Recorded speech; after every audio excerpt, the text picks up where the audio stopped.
Okay, and we are going to go live in 3, 2, 1.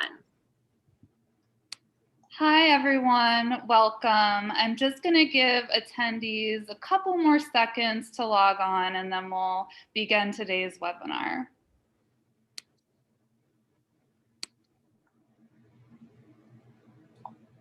Okay. Hi, welcome to the webinar, COVID-19 Updates for Cancer Patients. I'm Maggie Nicholas-Alexander, and I'm the Ovarian Cancer Program Director at Shah. Before the program begins, I'd like to tell you a little bit about Shah. Shah is a nonprofit organization that has been helping people through breast, ovarian, uterine cancer for the last 45 years by offering the support of those who have been there. Shah provides many services, including a helpline, support groups, and educational programs. All services are free of charge to participants. For more information, visit our website at sharecancersupport.org. All participants will be muted during this program.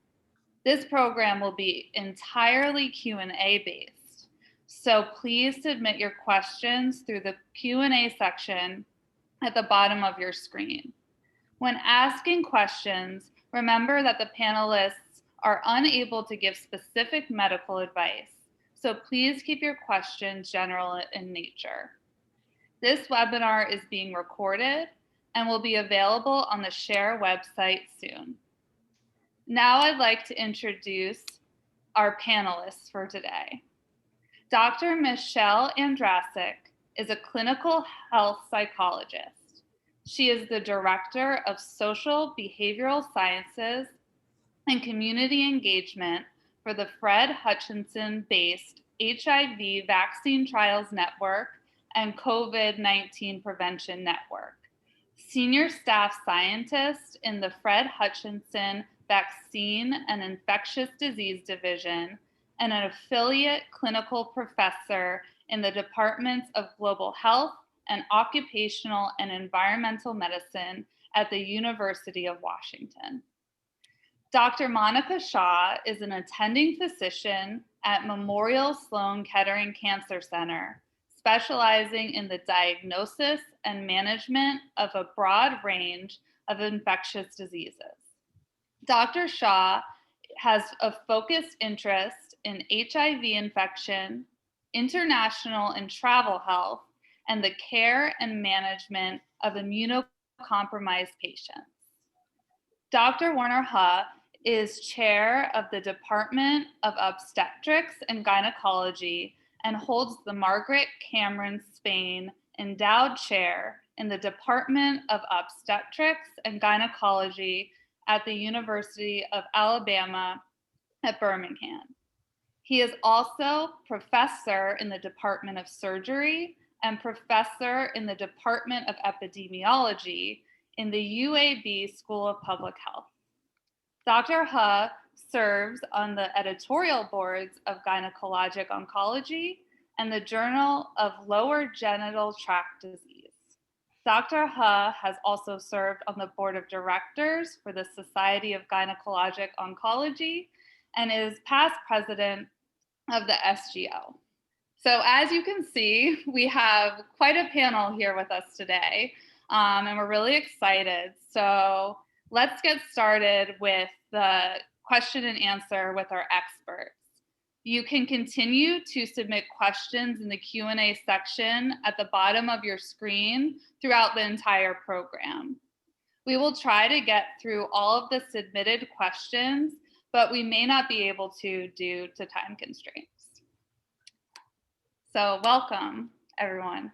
So I think a good place to start, because this is like so much in the news right now, is we have some questions around the Delta variant.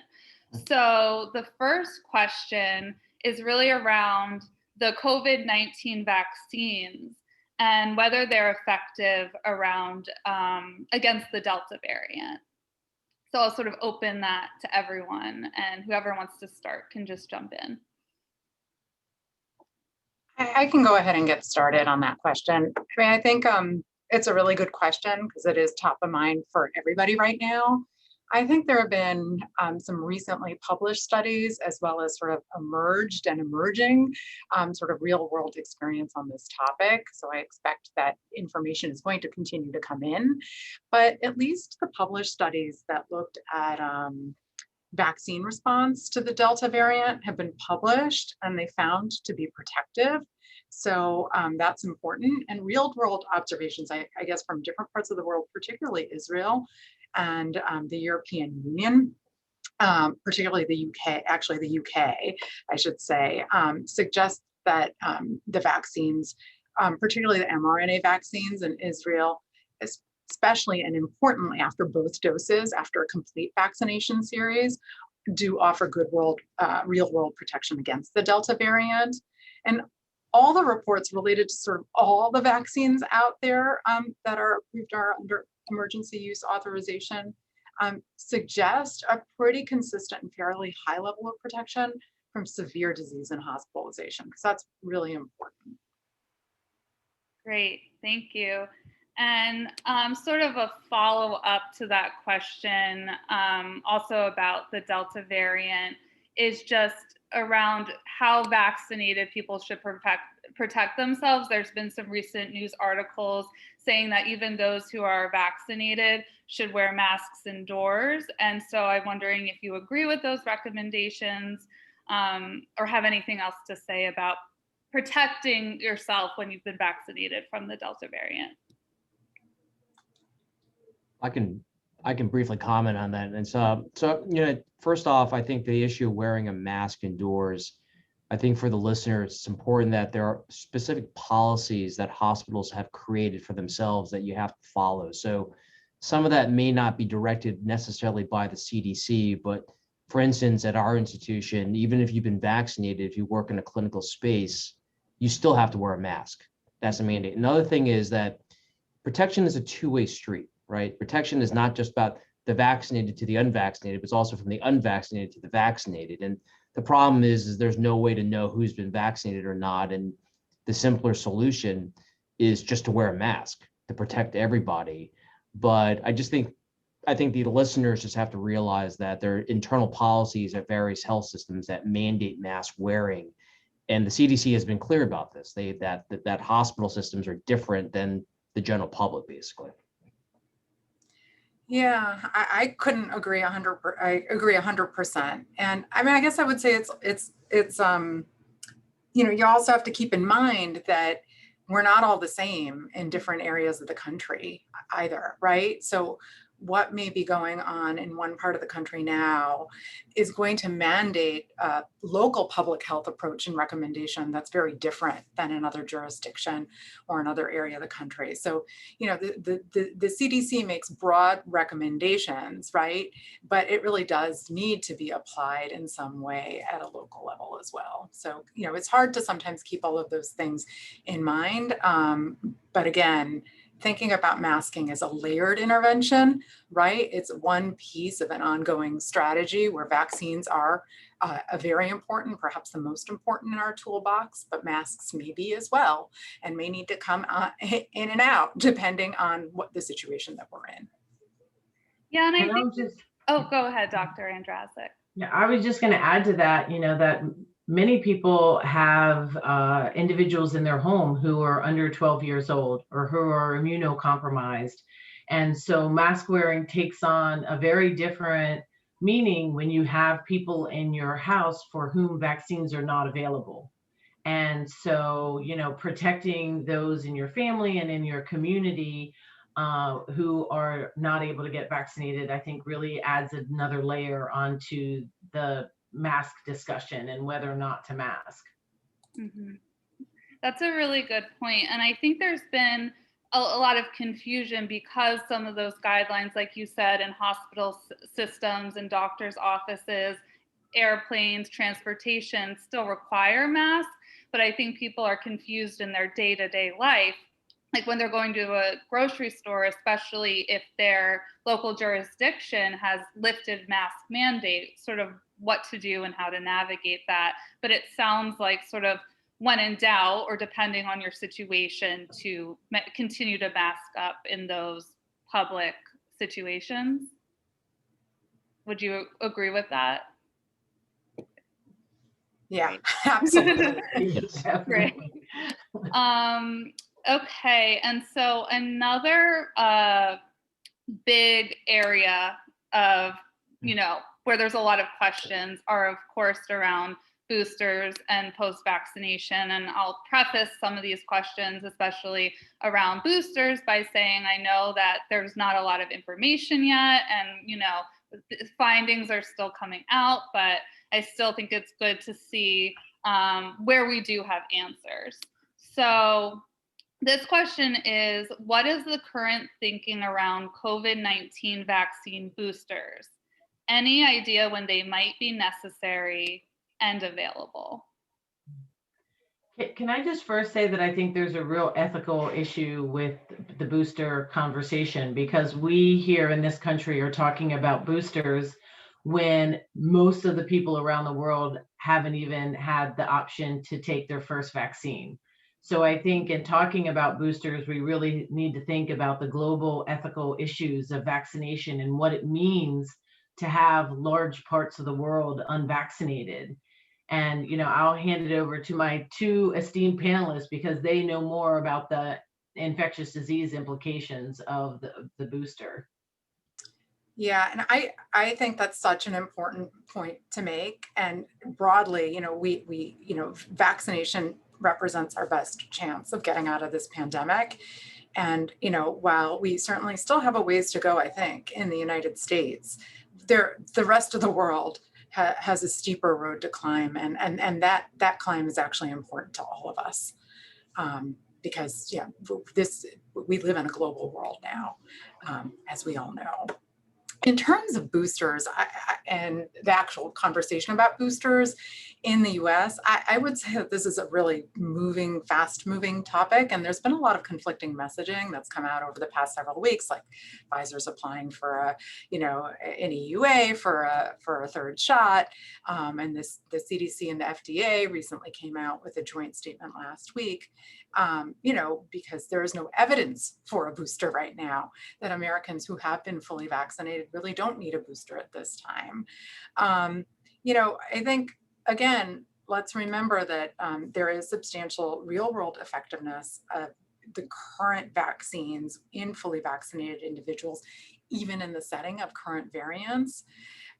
So I think we need more data. I think we need to understand how long a vaccine is protective, both from the lab-based data of antibodies and other markers of immunity, but also to that real-world evidence of, and the CDC is doing this analysis, right, of breakthrough infections. What's the spectrum of illness? What kinds of vaccinations did these individuals receive? And I think once we have that evidence, we have to trust that science and that experience to really inform evidence-based recommendations on boosters. I don't think that we can say anything more until we have that data. I'll just make a commentary, which is, and I had to look back at my phone to figure out when I got vaccinated, which was the end of December, early January. Frankly, for me, that feels like a lifetime ago. I don't know about the other panelists. Yes. But it feels like ages. And then it's July, basically 6 months forward, and we're talking about boosters already. I don't think ever in my career have I seen such rapid development in terms of understanding, vaccines, boosters, and immunity. So it kind of gives you all an idea of how compressed this really is. Remember, it's, there's an emergency and exemption that was still provided to these vaccines, and now we're talking about the next phase. Again, to the point that was made earlier by the other panelists, I live in a state where we're at the absolute bottom of vaccination rates. And, I would just be pleased if we had one more person that would get vaccinated in the community. And so I think that we still have a long ways to go. I know that may not address some of the direct questions that our attendees have about the role of boosters, but I think that we also have to put the bigger picture into perspective. On top of that, it's amazing because just looking at some of the questions there's a lot of questions about immunity and antibodies and level of protection, which is, 3 months ago, we were just worried about getting the shot into people's arms. People already are savvy enough to ask the question, well, my antibody titer is negative, or how do I know I'm legitimately protected? And that's how fast-paced change this whole topic is. And we're just trying to keep up with people. And so anyway, I think for the attendees, I think we just have to take a step back and recognize that this in the last 6 to 7 months, it's amazing how much this landscape has changed. It changes daily, literally. That's all really good points. And I think too, it's like important to the point you mentioned, Dr. Andrasik, about what's going on globally, and then and Dr. Hutch bringing up what's going on in the United States. And it's like, we're still trying to get people to get their first dose. But I think those who have been vaccinated are already looking ahead to what's next. And I think this sort of is a good segue into a question we just got from the audience, which is really around the immunocompromised. So I hadn't heard this, but apparently Israel is giving booster shots to the immunocompromised. And so wondering what your take is on boosters for that particular population. Yeah, I mean, I think, listen, there's data emerging from Europe about this, France, I think, as well, Israel. We know that from other vaccines, right, and other illnesses, that certain groups are just not going to respond to vaccines in quite the same way. And it isn't a one size fits all here. So amongst cancer patients, just broadly, very broadly speaking, we know that actually most people with solid tumors, right? So the majority of people on this call actually do respond to vaccinations. The more vulnerable group, not universally so, but the more vulnerable group amongst cancer patients are those with hematologic malignancies, particularly those who have a weakened immune system because certain agents that are used for their cancer care deplete their or eliminate their ability to make antibodies in general, all right? And so we know from other studies of other vaccinations, other illnesses, and also studies that are emerging now that these patients probably are not having a vaccine response or may have a diminished vaccine response. What we don't know really is whether or not that third booster does much. There's data to suggest it may, and that may be a recommendation. And I do think that when we talk about boosters, it may be that we have to think about it in a nuanced way, right? That there may be more vulnerable groups, whether it's the elderly, immunocompromised patients who are unlikely to mount an antibody response, that they may be prioritized in some way for boosters when we are at a point of doing that. So it's not an unreasonable thing to think about, but we're not there, at least here. Great, thank you for that. Dr. Shah, can I just ask a follow-up question? Because I think it's really interesting, some of the data that came out in the Pfizer press release, and incredibly limited data. Right. But they said that they're finding it's 5 to 10 times more effective for immunocompromised. So I'm wondering if you could, for those of us who may not know what that means, what that actually means. Yeah, I guess so. What they found is if they're measuring one component of the immune system, right, which is the antibody response. And of course, we don't really know what an actual antibody response means, right? There are labs that you can get your antibodies tested, but we don't know what a value of X means compared to a value of Y. So all they could say from that limited study is that in looking at patients' antibody levels pre and post that third dose of vaccination, it went up significantly. Now, we don't know how long that stays up or what that actually even translates into in terms of sort of real world clinical data. So is it compelling? Yes, but I think we actually need those other pieces of information to really determine whether or not this is actually an effective public health strategy.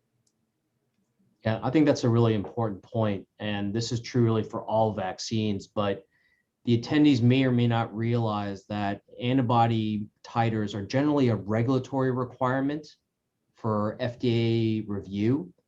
And remember, the endpoints are disease, severe disease and moderate disease, and not really the antibody endpoint. And so we focus on the titer as being really relevant, but it's really, that's not the key message here. The key message is the clinical outcome. And because there are lots of questions related, like, well, how do, if I'm antibody negative, am I protected? And it's not as clean and as easy. And Dr. Shah said that beautifully. The immune system is an incredibly complex system, and there's only some components that we can actually measure clinically. It's not the end all be all. So again, it's a lot more challenging to measure that, but recognize that in the trials, there's no question that the amount of severe disease was dramatically reduced with these vaccines.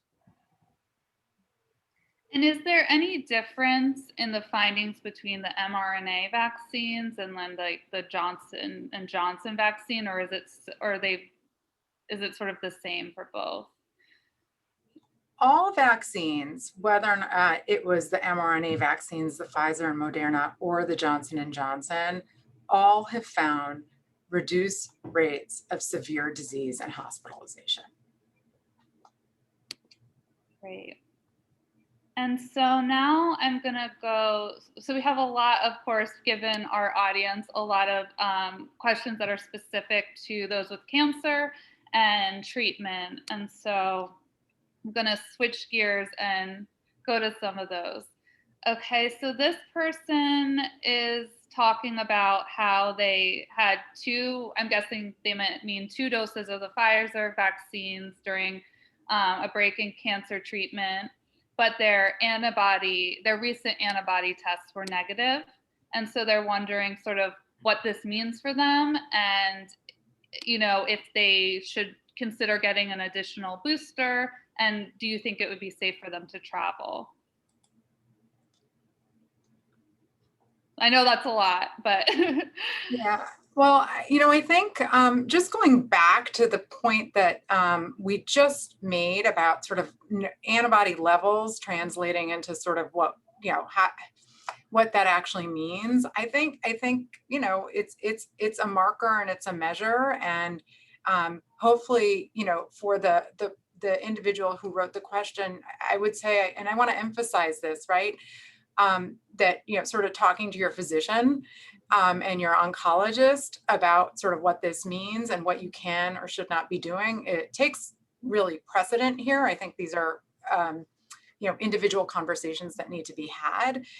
But again, there are other components of the immune system that actually matter. And even if the antibody response, at least objectively from a lab-based test, looks one way, that doesn't mean there are not other components of one's immune system that could be activated in the setting of an exposure.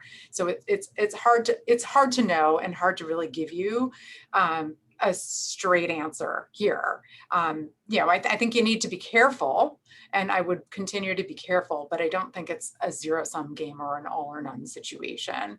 I think the aspect about should I be getting a booster, I think, again, going back to when we are ready to have the booster conversation from a public health broad point of view based on sort of CDC and FDA guidance, there very well may be nuanced recommendations for individuals who are more vulnerable, who may not have, who may be more vulnerable to not mounting an antibody response, being prioritized for such vaccines. But beyond that, it would be difficult for me to speculate.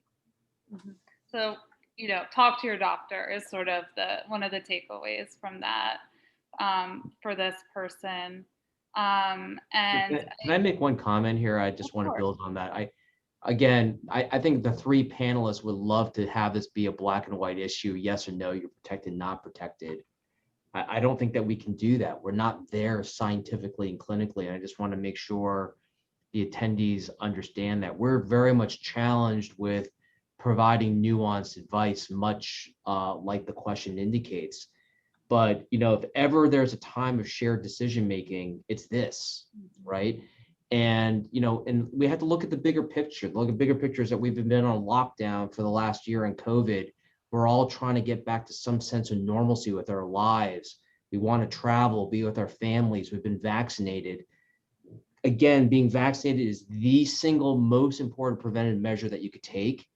And I think there's also just got to be some common sense. And so, again, I think you just got to talk to your physician, but also put this in the bigger picture of what you're trying to accomplish and what's important to you. And we all have one life to live. We got to live it at some point, right? And I think that's really important. And I wish it were a yes, no binary thing. It's not. And hopefully we'll get there. But, on the 13th of July, 2021, we're not quite there yet, basically. So. Your comments actually make me think about one other point I wanted to mention here. When we think about vaccination, right, and we think about herd immunity, there's public health herd immunity, but there's local herd immunity too. So I think for the patients or the caregivers or patients who are on these calls, I think anything that you can do to encourage your own community, right? The people that you come into most frequent contact with, that's probably one of the best ways that you can protect yourself as an individual. So any eligible family members, friends you are in routine contact with that, have not yet gotten vaccinated, I think being informed so that you can convey and carry that message, not only the public health message, but the message that it's important to your own personal safety. I think that's compelling, actually, and it's important to keep in mind.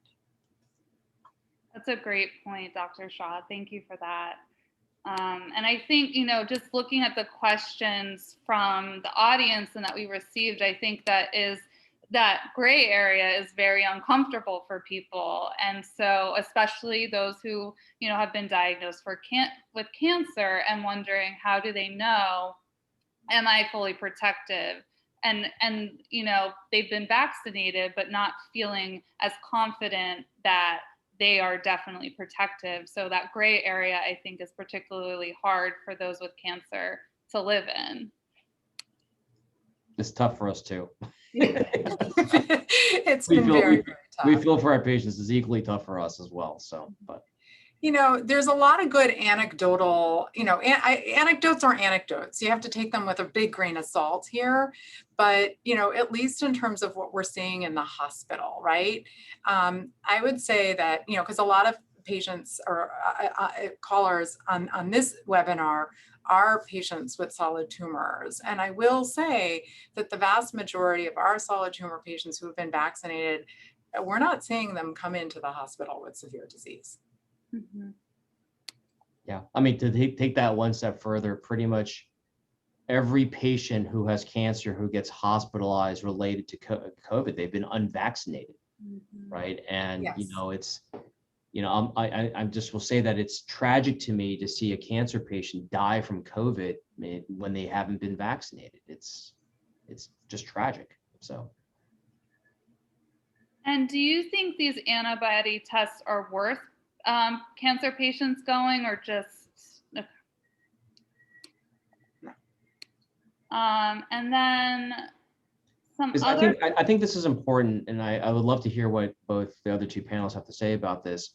Remember, not all antibody panels are created equally, right? And this may be the most unregulated or dysregulated thing right now.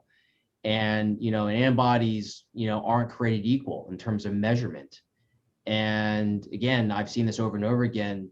One titer can be completely negative, and then another test is used, and it could be just off the charts in terms of its positivity.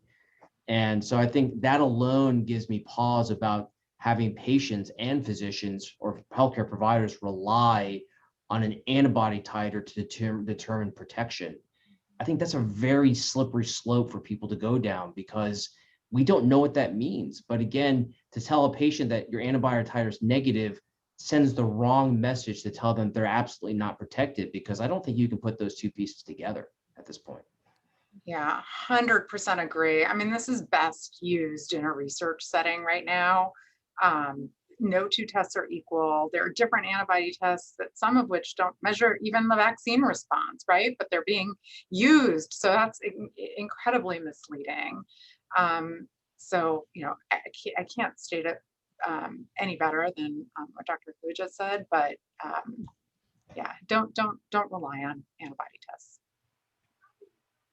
And we've sort of addressed a lot of this, but because we got a lot of questions about specific treatments, I know we talked about how those with solid tumors who get the vaccine tend to do well, and the vaccines are effective, but we'd have a lot of questions around the specific treatments that cancer patients receive. So with our community, that's chemotherapy, radiation, PARP inhibitors, immunotherapy.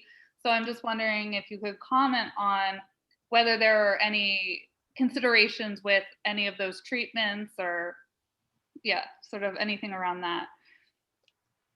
I mean, listen, based on what we know about, again, let's talk about a virus we haven't talked about in a while, and that's influenza, right? And so if we just think about influenza vaccine, which is sort of baked into our memory, is sort of something that we do routinely. We know that influenza vaccine prevents severe illness and death, even amongst the most vulnerable population. So, even if you get the disease, the severity of disease is often reduced. So, just broadly speaking, right? I think we're trying to say in this webinar that the same is true for COVID, right? That vaccination remains the number one strategy, right? To prevent illness, but to really, in particular, prevent severe disease and death. And that data, both in other countries, but also sort of emerging experience. So the anecdotal experience we already talked about, but I think emerging published experience, small groups of patients, but important, looking at outcomes amongst patients who've had cancer and who are being vaccinated, looking at markers of immune protection.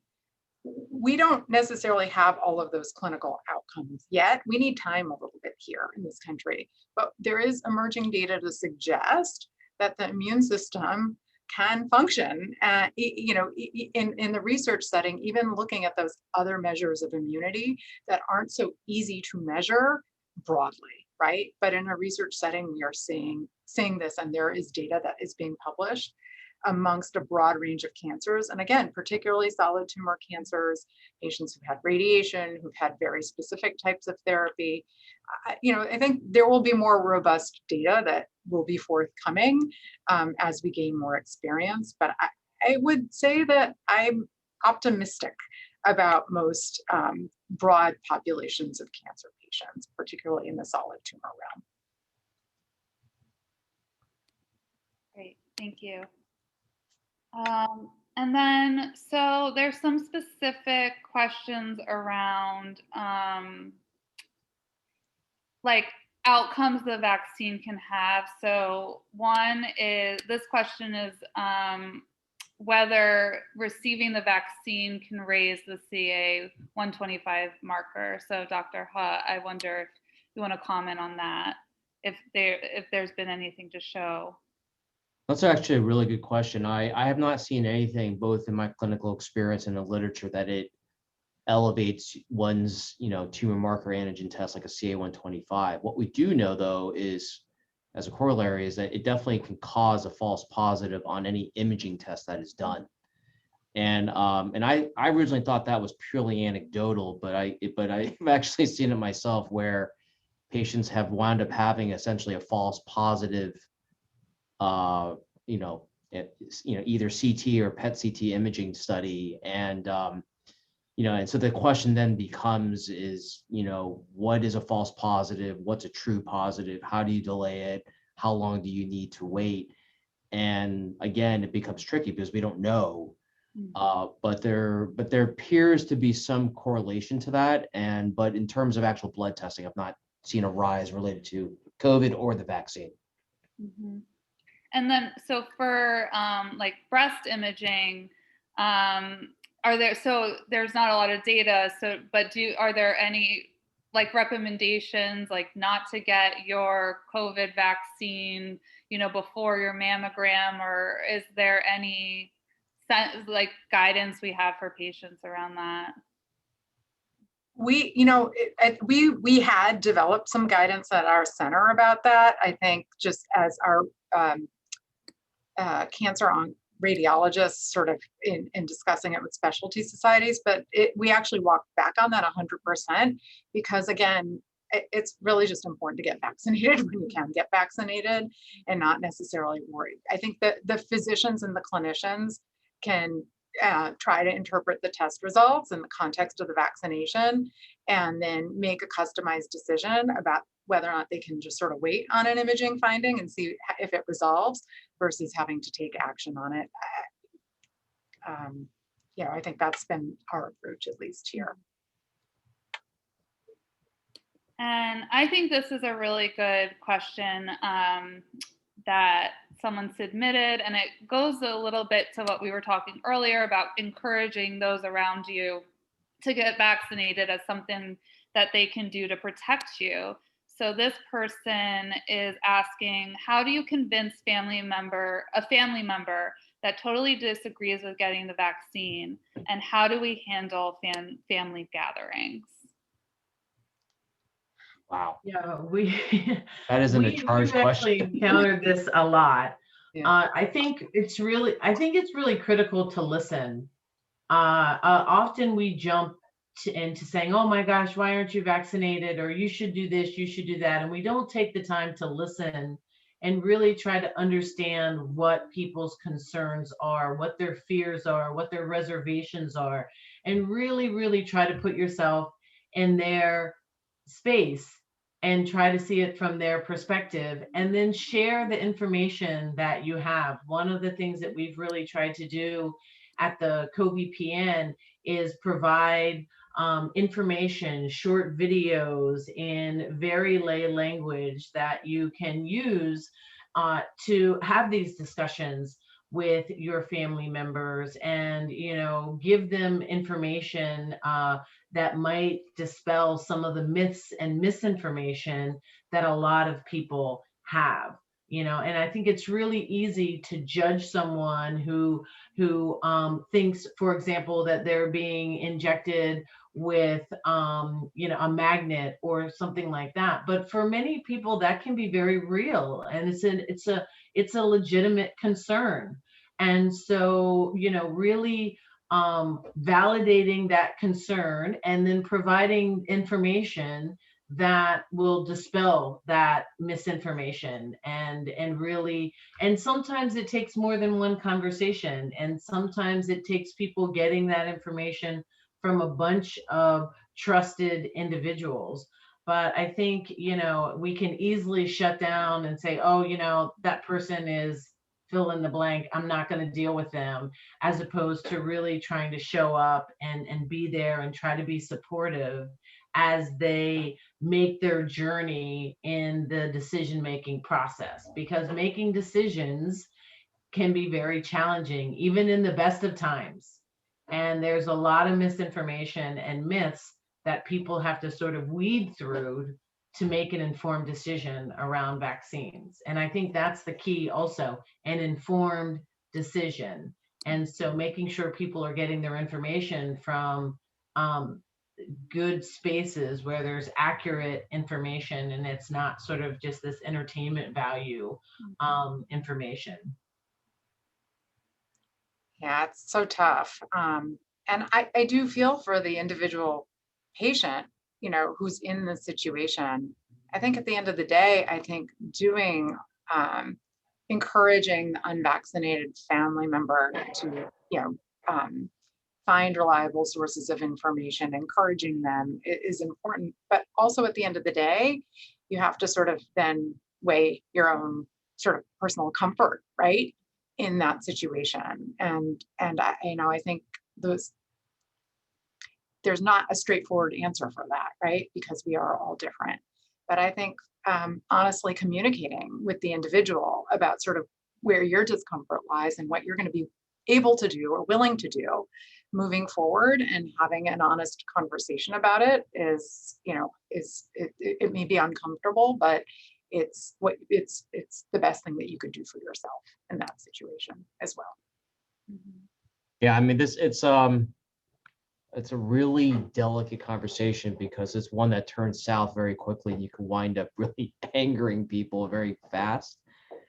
But in my personal experience clinically, I've had several patients in the last 2 months in which the patient got COVID from the family member and died as a consequence, or was hospitalized and intubated as a consequence of COVID, and markedly delayed their treatments. And I try in a constructive way to demonstrate that this is a real scenario. It's not hypothetical. We see it. And there's got to be some level of buy-in from the faculty, and there's a certain sense of responsibility that they acquire by not getting vaccinated. It's hard, and it's not a one size fits all. One conversation, one tack will work with one family member, but won't work with another family member, and it's just it's tough. I think it's one of the hardest things that we do as providers during the COVID pandemic, personally. Yeah, I've had a few patients actually bring in their family members so that I could actually have a sort of a discussion with the family member to encourage them to get vaccinated, and that I could be a source of information as that patient's doctor, right, or part of their healthcare team to then relay information. And it takes time, but I think in those circumstances, I think that the family members have been at least better informed, and then been able to make their decision. And the permutation. Yeah, go ahead. I'm sorry. Go ahead. Go ahead. Yeah, we've been doing a bunch of qualitative data collection in parts of the country that have very low vaccine uptake. And one of the things that we're finding is that in those pockets, the individuals who are moving forward with vaccination have personal stories of someone who's getting cancer treatment at their church, and they don't want to put that person at risk.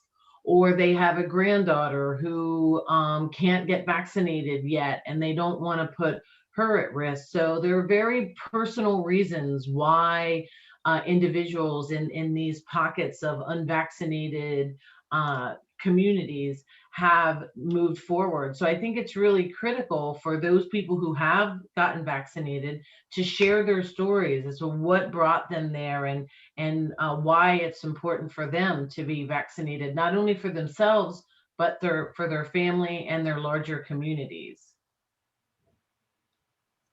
Yeah, I mean, I think a permutation of that also is, we sometimes will see patients who are not been vaccinated yet. They have some family members who are encouraging vaccination, and some other family members who are actually saying you should not get vaccinated, you have cancer, you don't know what the impact is going to be. And so you have these competing interests, and you're trying to navigate that and try to educate the patient. And it's everyone has an opinion on this, and it's somewhat of a data-free zone. And so that's why how you sell that messaging to the patient and making sure that they understand why it's important can be really, really tough as well.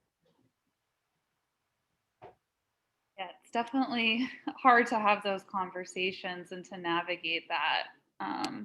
And that sort of leads to the next question, which is really, okay, given that, like if you're, around someone who is unvaccinated, you're inside with them, you're being around them, what are some recommendations to protect yourself as a patient? Yeah, I mean, I think keeping in mind the other layered interventions when they are reasonable and feasible to do, right? Such as masking around individuals, paying attention to hand hygiene, maintaining space or distance. That may not always be possible in every situation, right? And in some areas of the country where the virus is surging more versus other areas of the country where there's more of a vaccinated pool of individuals, the absolute risks may be different. But, I think we're maintaining and making sure that the unvaccinated individual, if this is a family member that you can't avoid, right, that at least there should be some shared understanding of if you develop any sort of symptom, right, X, Y, and Z needs to happen. So making sure that everybody is aware of those basics, right? Because I think sometimes in the midst of vaccination and masking, and as the pandemic has sort of ebbed and flowed, we forget those things too, right? That obviously, if you're ill or if you've been exposed to somebody, then that should trigger some other actions versus sort of how you just sort of generally go about your day to day. And then this person also had a question around indoor dining at restaurants. So I know, as you know, that there's been shown that there's heightened transmission in indoor dining situations, but for those who are vaccinated, are there any special precautions that need to be taken, or is it perfectly safe at this point? Again, I think it's hard to say a blanket sort of it's safe or not safe here. I really think it depends on the individual. It depends on the treatment they're receiving.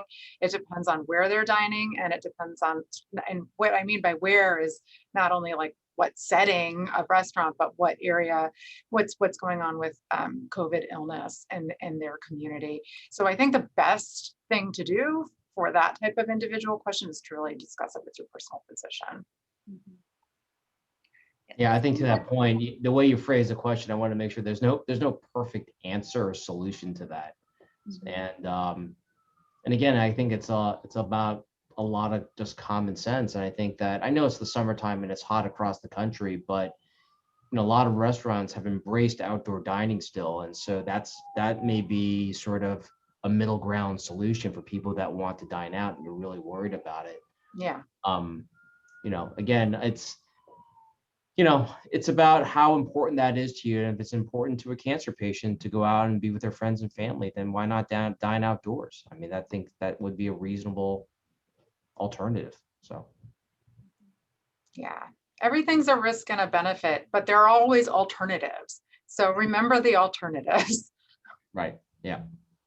And I think it's really important also to note, that for 15 months, many of us have been isolated, and it has had an incredible impact on our mental health. I mean, if you just look at emergency room mental health visits over the past 15 months, they've increased by 34% in teenagers, and, still awaiting the data in adults. So we have had huge mental health impacts over the last 15 months. So it makes sense that people want to get out. They want to socialize. We need that social support. And I think, it's weighing that, as a benefit with the potential risks and making decisions, weighing those pros and cons for, to make the decision that's right for you and given your situation and your circumstances. Because I think it's really important for us to, get back to some semblance of normal, as Dr. Hughes had stated before. But, we have to do that, recognizing that what the real situation is in our context, in terms of COVID, in terms of how many people are vaccinated, and so forth. That's a really good point, and it actually is a good segue, Dr. Andrasik, to a question specifically about mental health. So there was a survey of over 25,000 public health workers, and it reported that over half are experiencing mental health conditions and symptoms like PTSD or depression. Is mental health the next pandemic to be concerned about?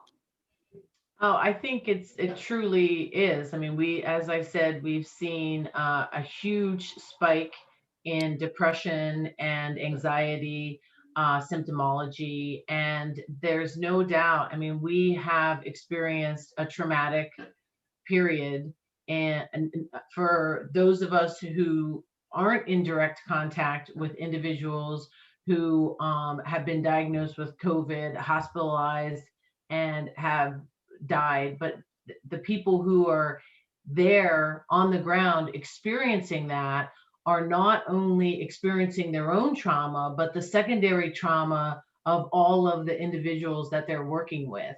And what we know to be true about trauma and secondary trauma is that it can have, some pretty severe symptomology and can really impact a person's quality of life and well-being.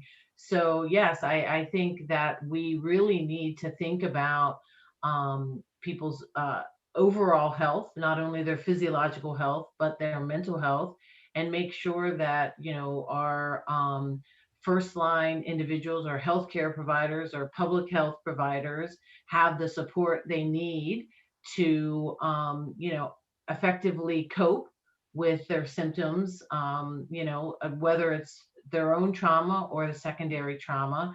And I think, this says a lot, there's been so much debate and so much tension around what we should do, what we shouldn't do. And I think, the underlying message of all of this is that we have to be kind to each other and try to put ourselves in someone else's situation. So that person who's not wearing a mask, we don't know what their situation is, what they're thinking, how they're showing up in this situation. And the same is true for someone who's masked all the time.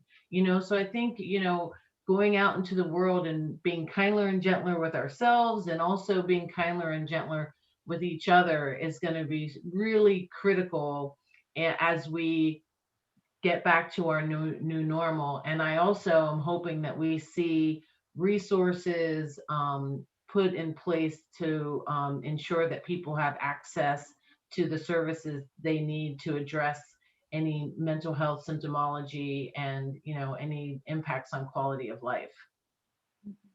Yeah, I mean, I think that's just like beautifully stated. I think that COVID is the ultimate stress test of our empathy. It really is. And I think that we all want to be and need to be empathetic, but this crisis puts that to test.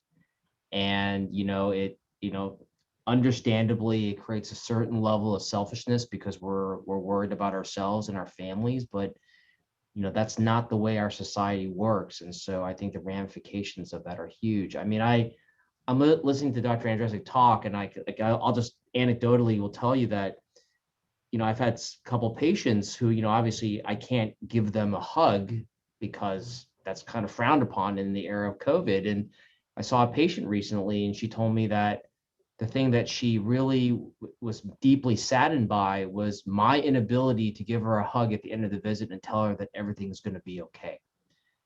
And I just thought it was maybe just a little bit, I thought she was joking, but she was 100% serious. And it's the simple things like that that give people comfort that we can't provide anymore. And so, anyway, I just think the faster that we can get back to that, the better. I really do. But I would ask our attendees just to think about the empathy part of it, because I think that's the greatest challenge for us to maintain over time. Oh, I couldn't agree more with everything you both just said. I think in this era of sort of divisiveness and issuing judgment against others, and none of us are immune to that, by the way, right? None of us are.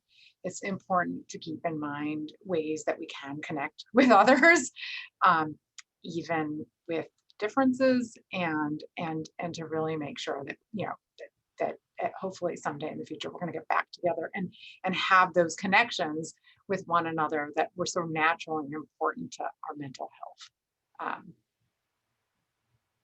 healthy mental health. That's right. That was all very well said. Thank you.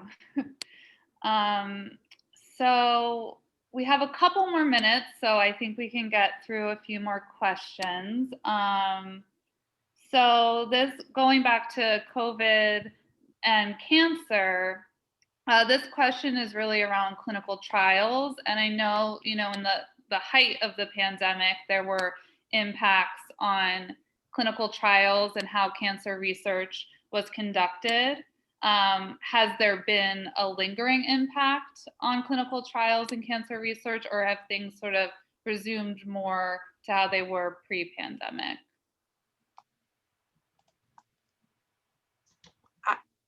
mean, I can answer that from the perspective of our center. Actually, very quickly in the pandemic, and so New York had a surge in the spring of 2020, right? So there were total disruptions to everything.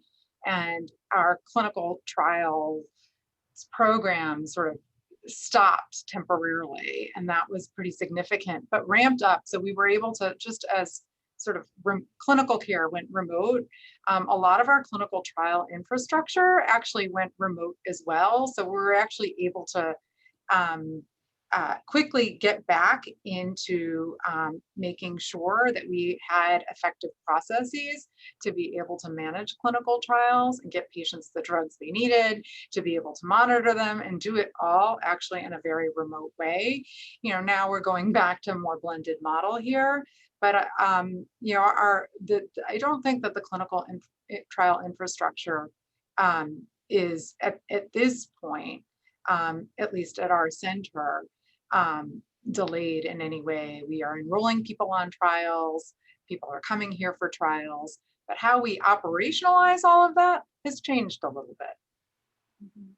Yeah, that's exactly what I was going to say, is I think we've adapted to a hybrid model where some of these things could be done virtually, but keep in mind, there are components of clinical trials where you have to have people on site, you know, like some of your study nurses who are actually, or, you know, your providers that are examining patients, or your pharmacists that are dispensing study agents. They actually have to be on site, and it's going to be interesting. I mean, I think the new norm as a consequence of COVID is that we're going to have a hybrid model. You're going to have some people who are working virtually and doing that work, and provided they can do it well, I think that's completely okay. Maybe that's the win behind doing this, but there are elements of clinical trial work, particularly in the cancer setting, where people have to be on site. And, you know, that's stressful, right? I think we all know that clinical trials is the cornerstone for contemporary cancer care. You take that out, you wipe out cancer care in many ways.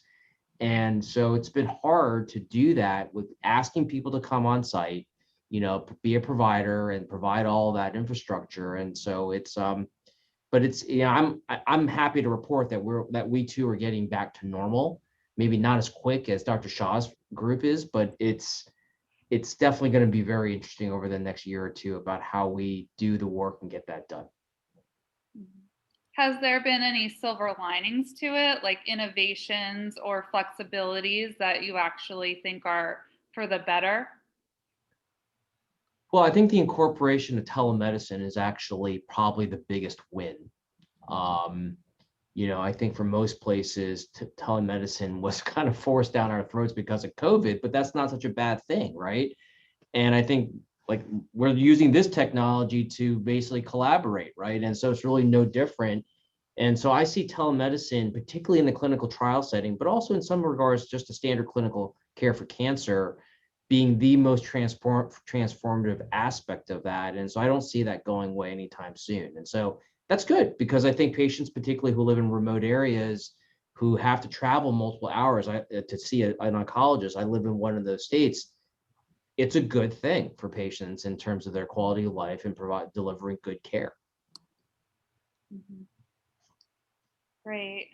And so I think our time is almost up. So I have one last question, and I think a great way to end this would be to ask each of you sort of, what are your last message or thoughts or things you want to get across to our audience about this topic before we sign off? So I'll start with you, Dr. Shah, if that's okay.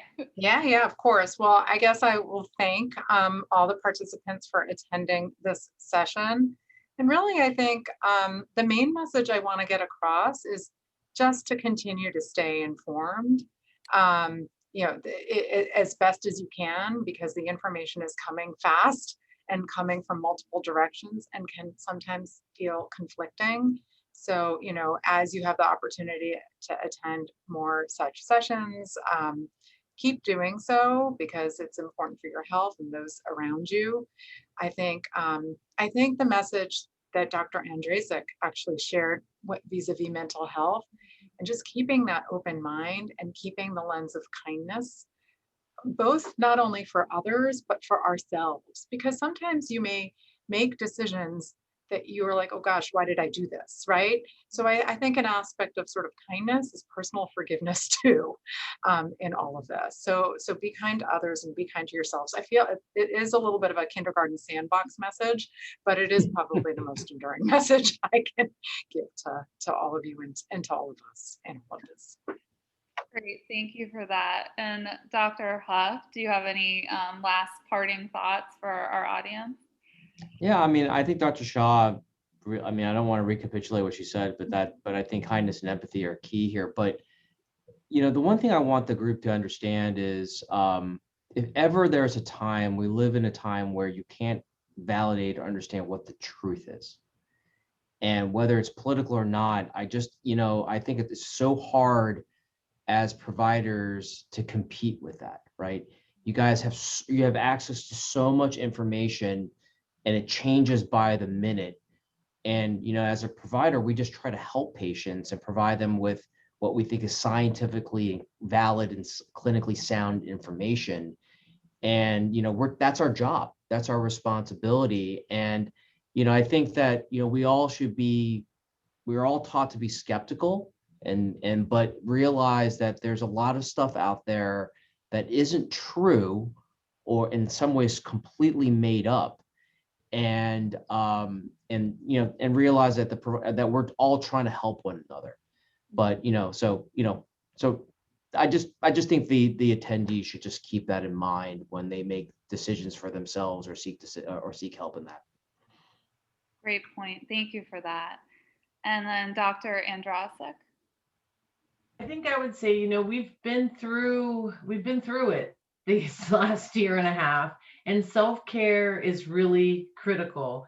And, you know, I think a lot of times when people think of self-care, they think of these expensive things like getting massages or, you know, signing up for an expensive gym. But self-care is really just doing things that fill you up, you know, whether that's standing outside for 5 minutes, breathing in and breathing out and really clearing your mind and taking care of yourself. I think, you know, it is really critical to make sure that you're filled up, and whatever fills you up, you know, is going to be critical to get through this, because we're not through it yet.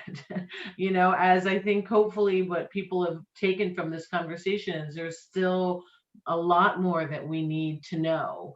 But we're on our way out of it. I'm confident that we're on our way out of it. So take care of yourselves, and you can't take care of anyone else unless you are taking care of yourself first. And then you can help everyone else out. Great. Thank you all for those parting messages. I think that's a great place to end this webinar. And thank you again for being here with us today and sharing your thoughts and helping answer all these questions where there's a lot of nuances and gray areas. So we really appreciate you all being here today. And thank you to all of our participants for joining the webinar and submitting all of your great questions. Please take a moment to fill out the survey at the end of the webinar. The survey will show up in the browser when the webinar ends, and the link will also be sent in a follow-up email. All survey responses are anonymous. So thank you again to everyone, and have a great rest of your day. Thank you for having us. Thank you. Thanks, everyone. Thanks to all the attendees. Have a great day. Yeah, you too. Have a good day.